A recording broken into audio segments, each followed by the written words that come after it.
श्रोता प्रेमियों, मैं राम सागर शास्त्री आप लोगों के समक्ष रखने जा रहा हूं एक प्रसंग, जनक और अष्टावक्र।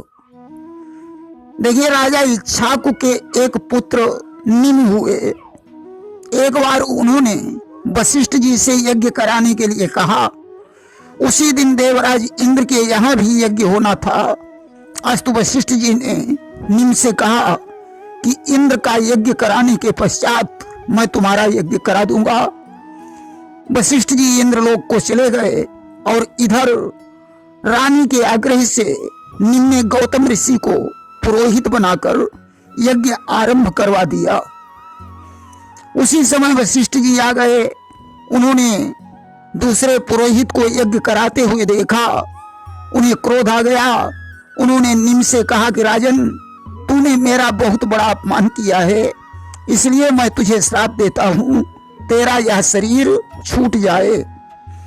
कि तई अपकार की नयति मोरा और छूट जाई शरीर यह तोरा। उस समय निमि ने भी वशिष्ठ जी को श्राप दे दिया कि तुम्हारा भी शरीर छूट जाए। आज तो दोनों ने अपना अपना शरीर छोड़ दिया।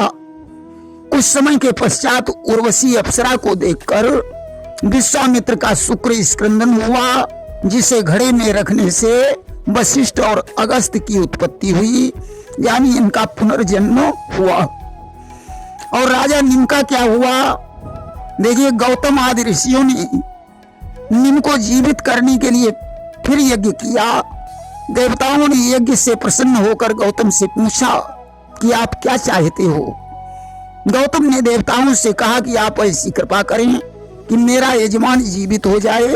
अस्तु देवताओं की कृपा से निमि जीवित हो गए और निमि ने देवताओं से प्रार्थना की कि आप लोग ऐसी कृपा करें जिससे मेरा शरीर सदैव स्थिर रहे। देवताओं ने उन्हें आंखों की पलकों पर निवास दे दिया।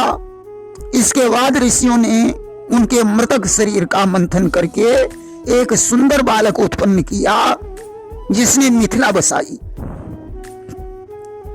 उसके वंश में जनक का जन्म हुआ, जिन्हें शिरध्वज जनक कहा जाता है। मोरध्वज, धर्मध्वज आदि प्रतापी राजाओं ने इसी वंश में जन्म लिया था। देखिए, राजा जनक को विदेह राज जनक क्यों कहा गया है? क्योंकि जनक अष्टावक्र के शिष्य थे। अष्टावक्र के पिता का नाम था कोहल ऋषि। जिस समय अष्टावक्र अपनी माता के उदर में थे, उस समय कोहल ऋषि अपनी पत्नी को वेद की ऋचाएं सुना रहे थे।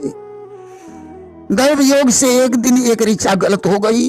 अष्टावक्र ने मां के उदर से जवाब दिया, अशुद्धम किम ब्रूयात, पिताजी आप अशुद्ध क्यों बोल रहे हैं? कोहल ऋषि को क्रोध आ गया कि जब यह मां के उदर में है तब तो इतना विद्वान है, बाहर निकल कर तो यह बात बात में मुझे टोकेगा। अस्तु उन्होंने पत्नी के उदर पर 8 लातों का प्रहार किया, जिससे अष्टावक्र 8 जगह से टेढ़े मेढ़े हो गए। अभी अष्टावक्र का जन्म नहीं हुआ था। उसी समय राजा जनक ने एक सपना देखा कि मैंने एक सुंदर बगीचा लगाया है, जिसमें नाना प्रकार के फल फूल खिले हुए हैं। इसके बाद इनका ध्यान बदला और इन्होंने देखा कि मैं राज सिंहासन पर बैठा हुआ राजकाज देख रहा हूं। तत्पश्चात इनकी आंखें खुल गईं और इन्होंने देखा कि मैं शयन कक्ष में शयन कर रहा हूं। आज तो इसी विषय को लेकर जनक ने एक प्रश्न तैयार किया कि यह सत्य है कि वह सत्य है। उन्होंने नगर में ढिंढोरा पिटवा दिया कि जो विद्वान हमारे प्रश्न का उत्तर देगा और उसका उत्तर सही निकला तो मैं उसे अपना राजगुरु बना लूंगा। जिस विद्वान का उत्तर गलत निकला उसे 12 वर्ष के लिए कारागार में डाल दिया जाएगा। तमाम विद्वानों ने उत्तर देने की कोशिश की, परंतु जेल में चले गए। यहां तक कि अष्टावक्र के पिता कोहल ऋषि भी जेल की सजा भोगने लगे। इधर कुछ समय के उपरांत अष्टावक्र का जन्म हुआ। जब अष्टावक्र 5 वर्ष के हो गए तब उन्होंने अपनी माता से पूछा, माँ हमारे पिताजी कहाँ हैं? माँ ने कहा, पुत्र तुम्हारे पिता राजगुरु बनने के लिए जनक के प्रश्न का उत्तर देने गए थे, परंतु उनका कारागार हो गया। अष्टावक्र ने माँ के चरणों का स्पर्श करके कहा, माँ मुझे आज्ञा दो, मैं जनक का राजगुरु बनने के लिए जा रहा हूँ। माँ ने कहा, बेटा बड़े बड़े विद्वान उनके प्रश्न का उत्तर नहीं दे पाए, तुम उनके राजगुरु कैसे बनोगे? अष्टावक्र ने कहा, माँ मैं आपके आशीर्वाद से विजय प्राप्त कर लूंगा, तुम्हें चिंता करने की जरूरत नहीं है। आज वह टेढ़ा मेढ़ा काला कुरूप बालक जनक के दरबार में पहुंचा। उसे देखकर सारे दरबारी हंसने लगे। राजा जनक को स्वयं हंसी आ गई। उन लोगों को हंसते हुए देखकर अष्टावक्र भी हंसने लगे। जनक ने अष्टावक्र से पूछा, भाई तुम क्यों हंसे? अष्टावक्र ने कहा कि पहले तुम मुझे बताओ कि आखिर तुम लोग क्यों हंसे। जनक ने कहा, तुम 8 जगह से टेढ़े मेढ़े काले कुरूप हो, इसलिए तुम्हें देखकर हम लोगों को हंसी आ गई।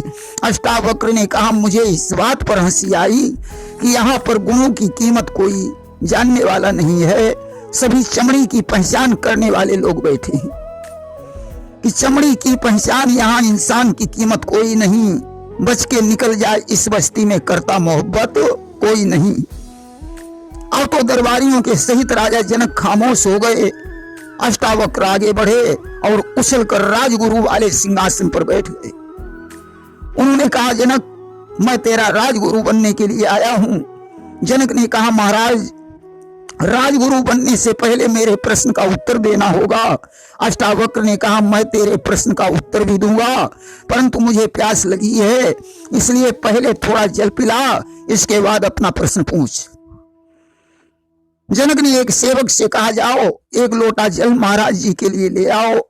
सेवक जल लेकर आया। अष्टावक्र ने वह लोटा जनक के ऊपर पटक दिया और उन्होंने कहा, मूर्ख जनक, सेवा करना कोई आसान बात नहीं होती है। अरे जब तू मुझे अपने हाथों से जल नहीं पिला सकता है तो मुझे राजगुरु कैसे बनाएगा? जनक आज स्वयं जल लेकर आए।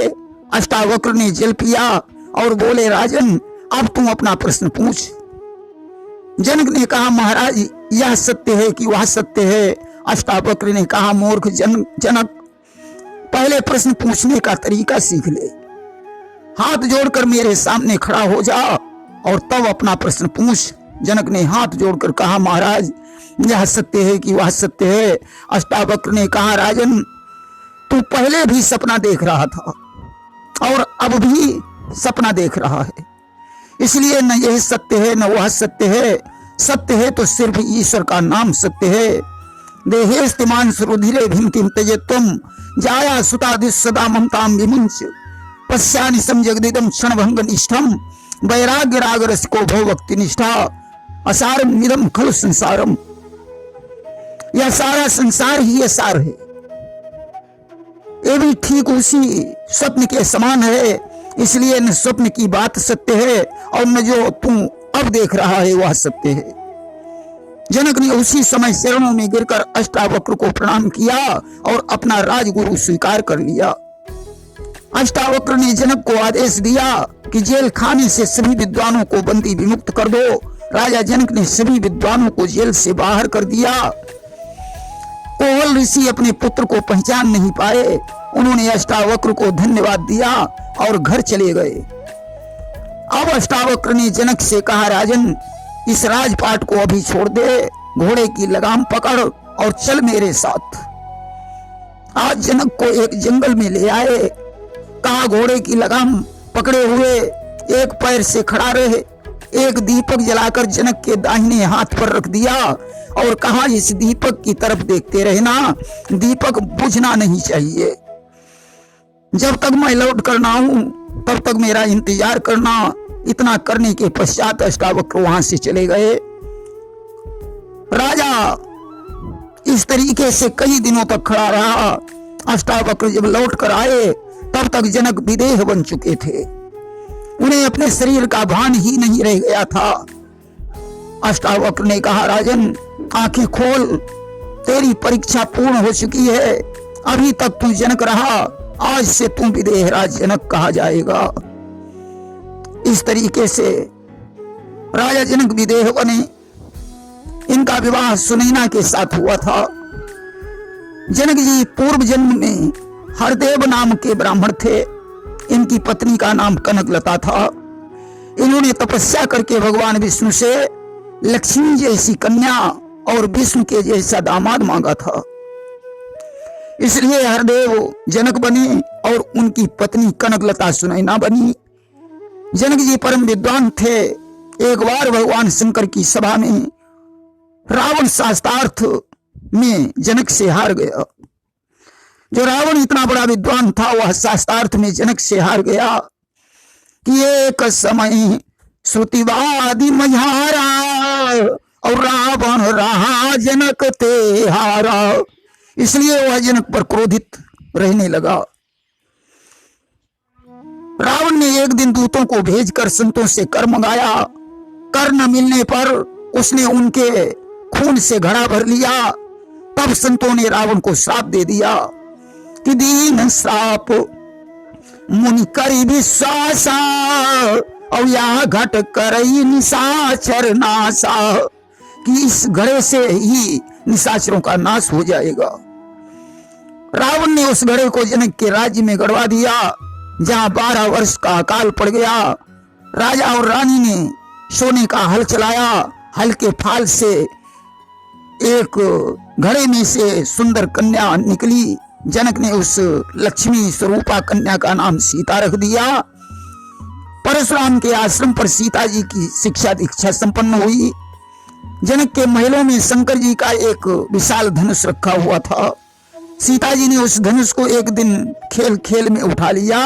अतः जनक ने उसी दिन प्रतिज्ञा की कि जो वीर इस धनुष को तोड़ेगा उसी के साथ मैं सीता का विवाह करूंगा। अस्तुराम ने धनुष को तोड़कर सीता से विवाह किया। इस प्रकार जनक और सुनैना के पूर्व जन्म का वरदान पूरा हो गया। प्रेम से बोलिए वृंदावन बिहारी लाल की जय।